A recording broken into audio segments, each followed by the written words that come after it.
The Prophet ﷺ, when he conquered Mecca, 20 years after this incident, when he conquered Mecca, the Prophet ﷺ said to Aisha, were it not for the fact that your people are still new to Islam, I would have destroyed this structure of the Kaaba and rebuilt it on the original pillars of Ibrahim and made the door accessible to everybody.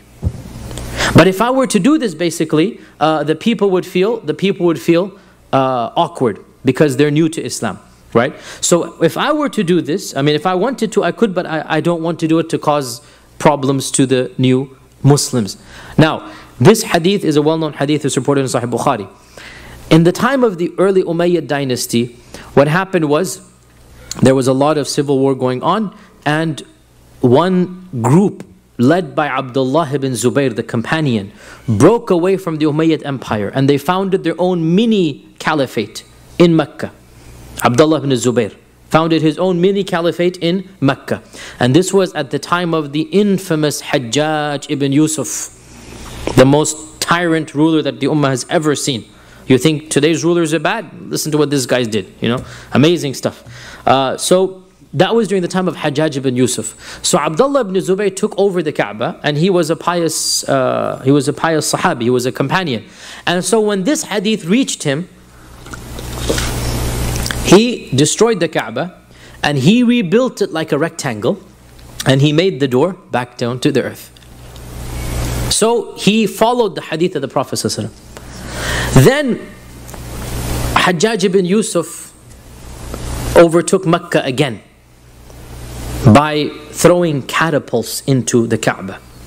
And the catapults destroyed the Kaaba itself. Amazing. You think the people in Syria and Lebanon and whatnot are bad? This guy attacked the Kaaba.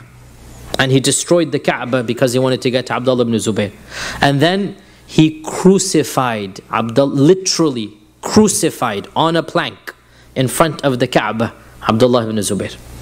And this is a companion, and the son of a companion, and the brother of a companion, and the son of a female companion. Both his parents were companions. This is Hajjaj ibn Yusuf. He's literally a mental case. Nonetheless, the point being, he had to rebuild the Kaaba, and he didn't want to rebuild it the way that Ibn Zubayr rebuilt it. So he destroyed it again.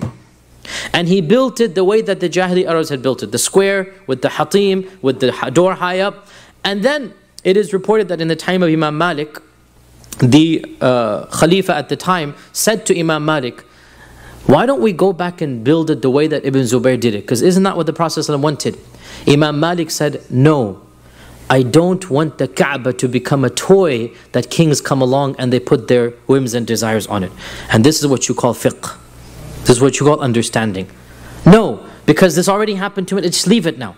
And so from the time of Hajjaj ibn Yusuf, it has remained upon the foundations of the Jahili Arabs, and the hatim has been there, and the door has been above them.